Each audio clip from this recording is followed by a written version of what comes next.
A continuación, hablemos de salud mental.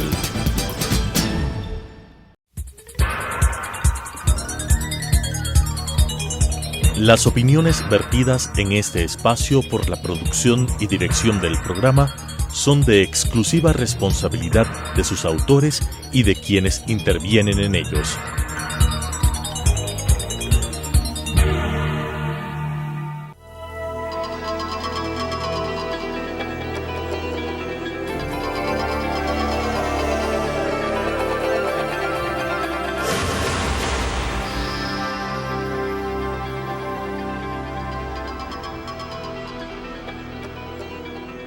Señoras y señores, muy buenas tardes. Bienvenidos a que hablemos de salud mental. Los televidentes, buenas tardes. En su programa Hablemos de Salud Mental. El día de hoy vamos a tomar un tema que de pasito lo topamos la vez anterior cuando estábamos hablando de trastorno bipolar. Y habíamos hablado de que en algunos casos el trastorno bipolar, especialmente el que llamamos trastorno bipolar tipo 1, llega a la psicosis, y eso es un estado de ruptura de contacto con la realidad. La psicosis se caracteriza por una serie de alteraciones en el pensamiento y en la percepción que dan la conducta errática que tiene el paciente psicótico. Sí, justamente esa es una de las características. Yo diría que decir psicótico es decir está fuera de la realidad.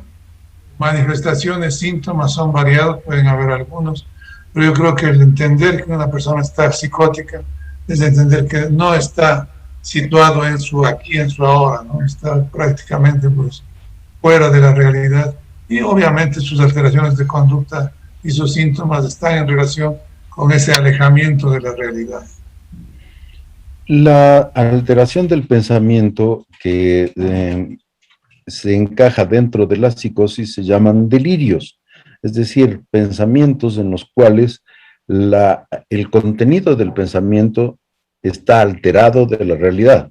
Pensar, por ejemplo, en el caso de que hablábamos la semana pasada sobre el trastorno bipolar, en un estado de manía, pensar que yo soy el enviado del cielo, de Dios, para resolver los problemas de la humanidad en las guerras internacionales, etcétera, etcétera, es un pensamiento delirante de contenido grandioso. En el lado depresivo puede haber también este tipo de delirios, pero el contenido es absolutamente negativo.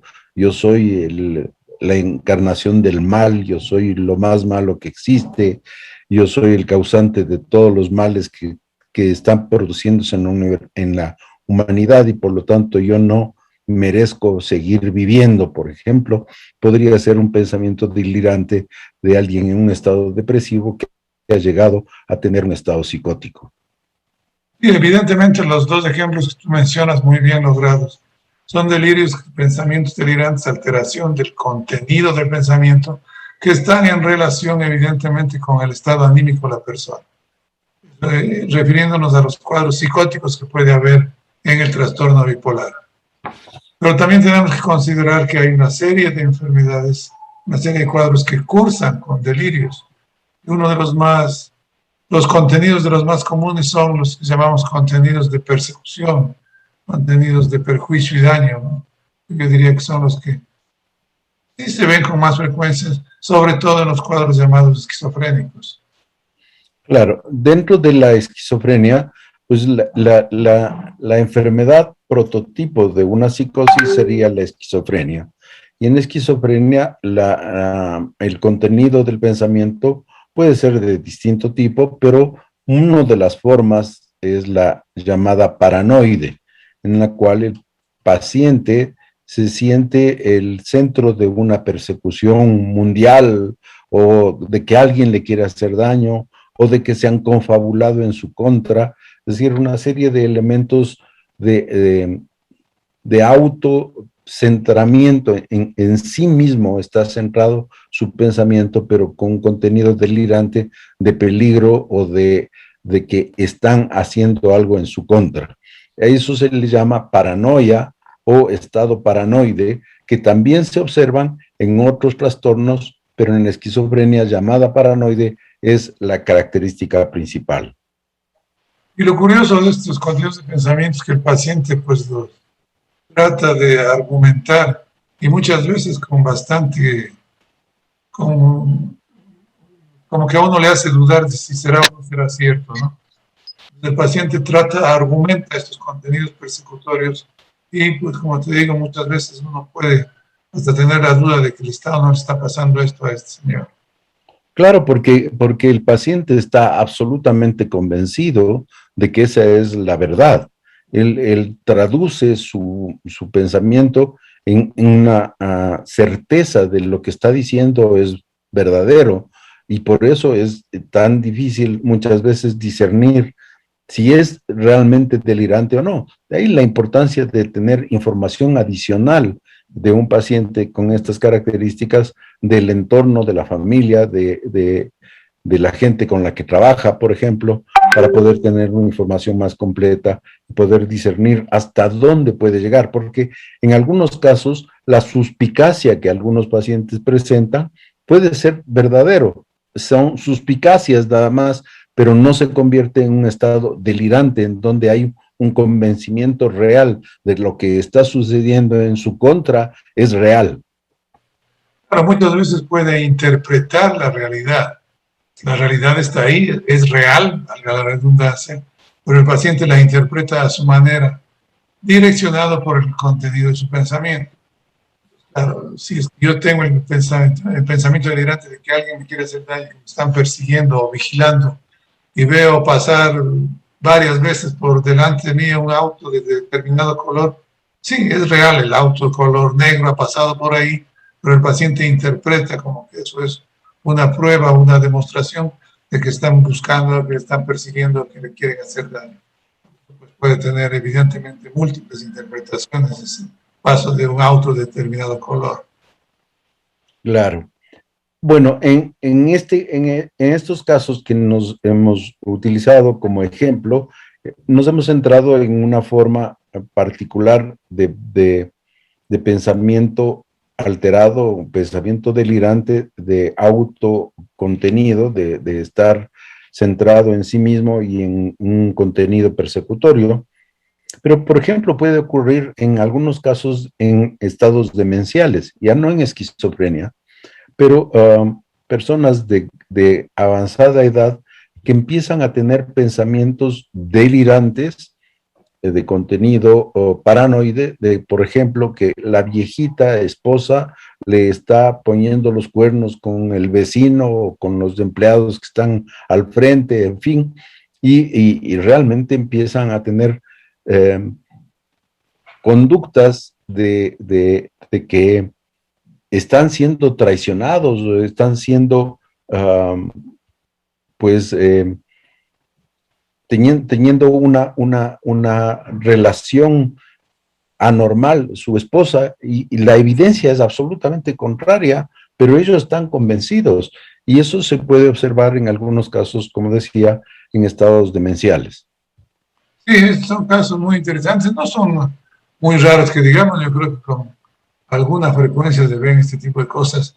Y después, evidentemente, uno recibe el relato, generalmente la familia alarmada por los cambios en la conducta de esa persona en relación a su delirio, pues hacen referencia y uno ve que no hay ninguna posibilidad de que eso sea real, ahí sí no hay mayor duda que digamos, empezando por la misma edad de los protagonistas, diríamos, de este delirio, ¿no? Pero claro, eso puede traer consecuencias en la convivencia, traer consecuencias en la relación familiar o en la relación de pareja cuando empieza a darse este tipo de delirio celotípico. Aparte de estos delirios paranoides de contenido celotípico o de celos, pues unos en la demencia también muy frecuentes es que le roban o le despojan de cosas que son muy preciadas para el anciano. En general, la vejez le vuelve a la persona consciente de su vulnerabilidad y son muy apegados a una cantidad de cosas que les dan seguridad, entre esas el tener cierto tipo de valores o de dinero, y entonces los cuidan en forma exagerada, muchas veces lo guardan en sitios que después no se acuerda que lo han guardado y la única interpretación es de que me han robado, y esa es la primera, y empiezan a tener dudas de todo el mundo en relación a que le están robando sus cosas o sus pertenencias valiosas. Muchas veces las dudas están enfocadas en la familia cercana, en los hijos, por ejemplo, los nietos, o las personas que viven con ella en la misma casa. O los empleados. Los empleados también ocasiona serios inconvenientes y serios trastornos de conducta. Agresividad física muchas veces, ¿no? Eso también es algo que complica este tipo de situaciones. Entonces, como vemos, los delirios, que son alteraciones del pensamiento, pueden generar conductas que en algunos casos pueden resultar pues muy nocivas o peligrosas, incluso para sí mismo o para otras personas. Otra de las características que tiene la psicosis es la distorsión de la realidad en términos de las imágenes que se ven. Entonces se pueden ver, oler o sentir, percibir cosas que no existen en la realidad. Entonces ven que hay un fantasma o hay sombra o le persiguen o le están mirando o le están escuchando. Ese tipo es una combinación de alteraciones del pensamiento con alteraciones en la sensopercepción. Sí, quizás de los más comunes, bueno, depende mucho de la edad y de la enfermedad, pero quizás de los más comunes son los que llamamos alucinaciones auditivas, ¿no? La persona oye cosas inexistentes, muchas veces gente, uno o dos personas que conversan, que comentan sus acciones, que le ordenan hacer cosas o le comentan cosas que aparentemente están sucediendo y él no se da cuenta.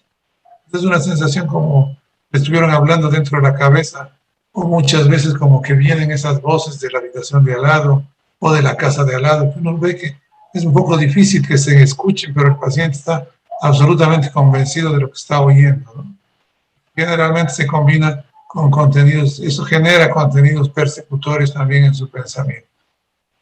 Como acaba de señalar el doctor Gallegos, las alteraciones auditivas o alucinaciones auditivas son las más frecuentes en varios de los tipos de psicosis, incluso en la demencia, incluso en la esquizofrenia.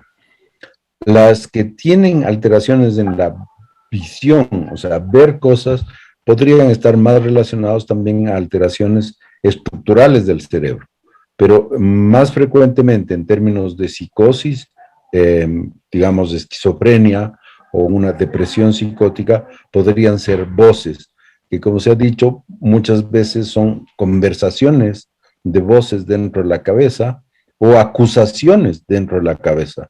Esa voz le está diciendo lo malo que es, lo perverso que es, lo mal que ha hecho las cosas. Entonces es un permanente estado de angustia en relación a tener una voz que le está acusando dentro de su cabeza, y estos pacientes sufren enormemente. Y eso les lleva a alteraciones de su conducta, alteraciones de su comportamiento habitual.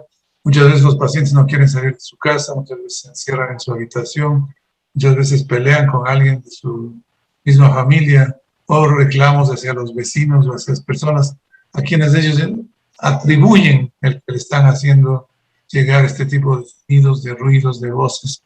O también, como tú has mencionado, hay algunas alucinaciones visuales que también ven cosas, ¿sí? Sombras que los interpretan a sí mismos, fantasmas. Son muy curiosas y muy variados los contenidos de alucinaciones visuales que uno puede encontrar en algunos pacientes. Y en ese caso estamos hablando también de ilusiones, o no alucinaciones, sino alguna mancha a la cual se le da un contenido diferente del que en realidad tiene. Entonces esa mancha tiene un significado, o esa mancha aparece como la demostración fehaciente de que algo está ocurriendo, y entonces la interpretación de la mancha es de carácter delirante también. Claro, uno de los ejemplos clásicos de eso es, antes al menos se decía, las manchas de humedad en la pared. El paciente les da un significado. Algo que puede ser tan común en algunas construcciones antiguas o en algunos, dependiendo del clima que estemos soportando, ¿no? Estas manchas de humedad que adquieren formas, pues, que no tienen ninguna relación con la realidad, el paciente sí las interpreta de esa manera. Sería un fenómeno ilusorio más bien, ¿no? Era muy común los mensajes a través de la radio, de la televisión, y me imagino ahora que será a través del internet los mensajes que reciben los pacientes o el significado que le da a una nota que recibe o que ha sido enviada y que recibe una persona. La interpretación de esa puede llegar a ser delirante. Cuando más se siga expandiendo las formas de comunicación, digo, en un momento dado se pensaba que la radio era la que transmitía los mensajes o los guías que tenía que seguir el paciente. Un momento dado fue la televisión la forma más fácil de llegar a interpretaciones delirantes, y en el momento actual, con el enorme uso del internet, de redes sociales y demás, estas seguramente van a estar incorporadas dentro de las ideaciones delirantes de los pacientes con psicosis. Sí, aquí se ve como la plastia en sí, la forma externa va cambiando, influida por acontecimientos reales, o procesos que sí suceden en realidad. Como tú dices, hace una temporada era oír voces por radio que le mandaban mensajes por telepatía, luego era por vía satélite, y ahora evidentemente será por WhatsApp, será por alguna de esas cosas. Van configurando cómo el paciente trata de explicar lo que está haciendo. Porque para el paciente hay que anotar, estas situaciones son reales, él está absolutamente convencido de que existen, está convencido de que está viendo tal o cual cosa, que está oyendo tal o cual cosa, o que tal o cual persona está armando un complot para perjudicarle o para hacerle daño. En todo caso, este es un estado de alteración mental grave, ¿no? Ya no estamos hablando de simplemente ansiedad, no estamos hablando simplemente de depresión, no estamos hablando incluso de las fluctuaciones anímicas que en casos como la bipolaridad se dan. Estamos hablando de alteraciones severas del pensamiento y por lo tanto de la conducta en pacientes que padecen trastornos más severos, como son la esquizofrenia o la demencia, que puede presentarse con estas alteraciones de pensamiento y percepción. O también las intoxicaciones por drogas, el consumo inveterado de alcohol, claro. También puede tener manifestaciones que caen dentro de los psicólogos. Claro, puede haber una psicosis por intoxicación de varios metales también, incluso. También, ¿no? Sí. Es decir, el contacto con el mercurio, por ejemplo, produce alteraciones en el pensamiento y una alteración del funcionamiento del cerebro por mercurio, y eso se observaba en la gente que trabajaba haciendo sombreros en la antigüedad, cuando se utilizaba el mercurio como uno de los elementos, y ahora en gente que hace minería no a gran escala, sino a pequeña escala. Utilizan el mercurio para separar el oro, y el contacto directo del mercurio con la piel puede llegar a producir una intoxicación de mercurio. Otra de las intoxicaciones que producen alteraciones en el comportamiento y en el pensamiento es el plomo, y alguno más que no me recuerdo. ¿Tú, Pacífico, alguno más? No tengo presente algún otro. Esos de los mercurio y el plomo, diría, son los más comunes, ¿no? Plomo y mercurio son los que están absolutamente identificados como causas de estados psicóticos por intoxicación con metales.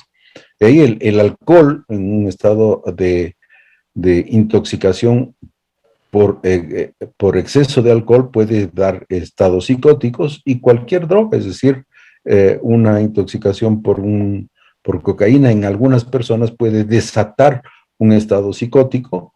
Se ha reportado que la marihuana en algunas personas puede desatar cuadros psicóticos y ser el desencadenante o el inicio o el aparecimiento de una esquizofrenia que estaba tapada y que se destapa a partir del contacto del sistema nervioso con esa droga.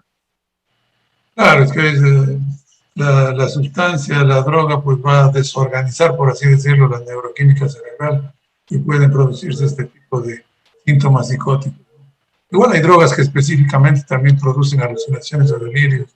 Hongos, por ejemplo, ácido lisérgico, por ejemplo, es del efecto, puede ser transitorio, pero producen estados de psicosis transitorios. Ujú, ujú.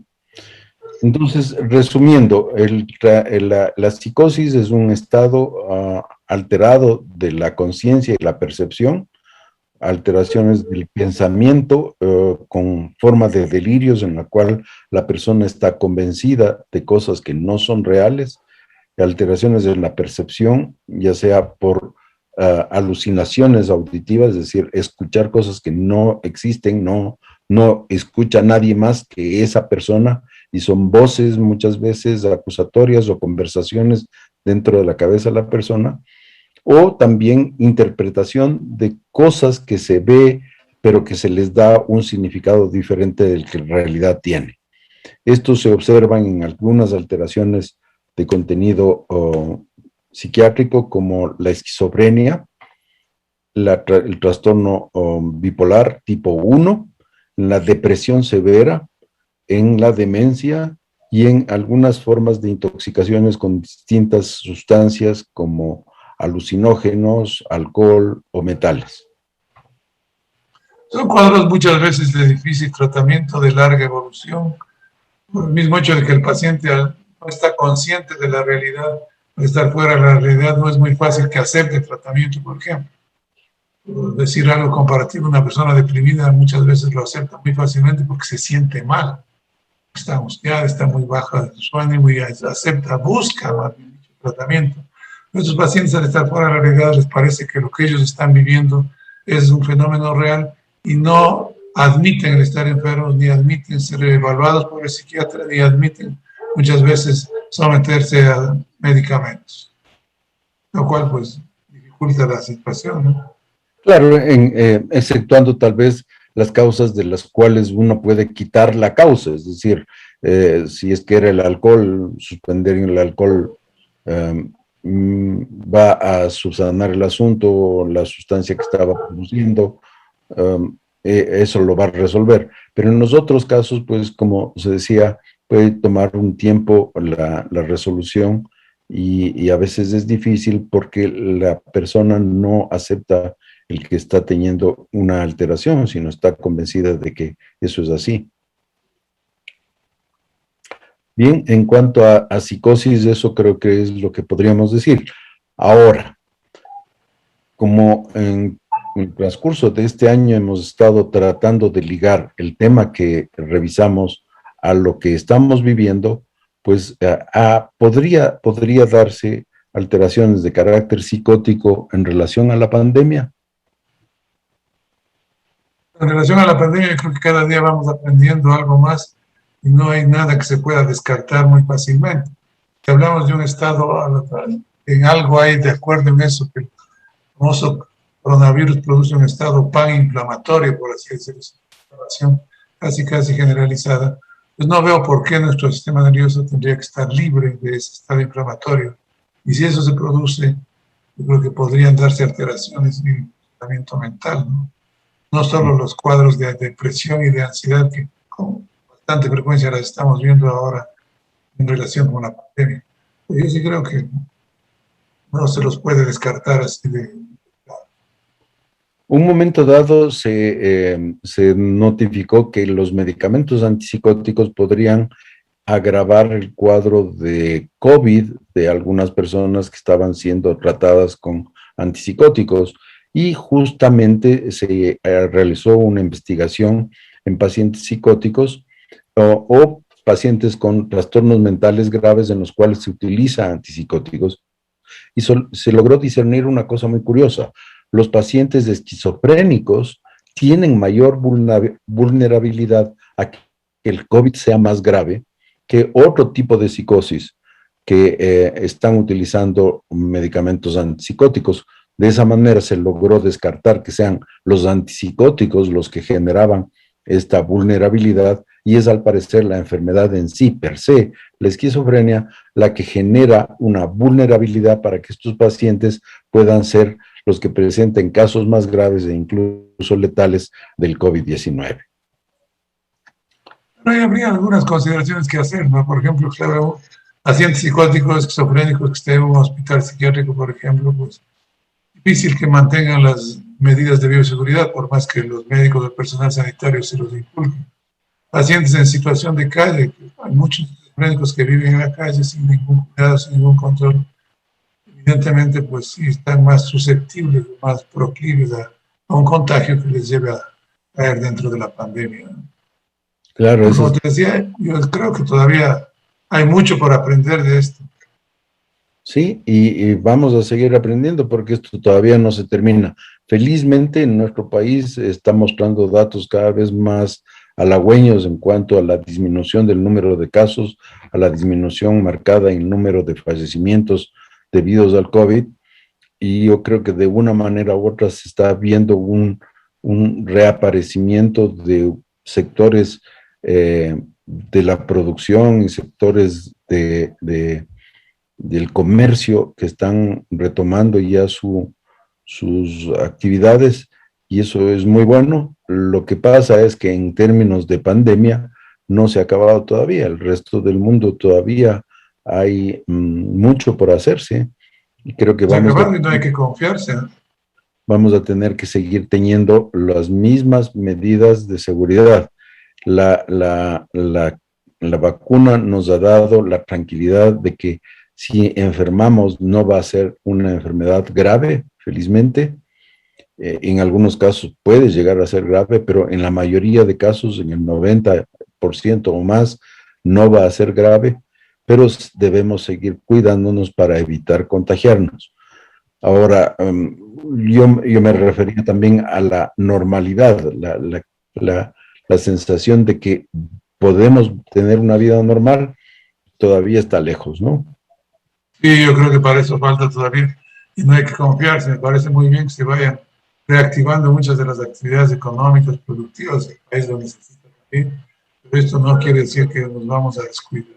Creo que hay que tener un triunfalismo ni un exceso de confianza de que con la exitosa campaña de vacunación estemos ya fuera de riesgo, fuera de peligro en este.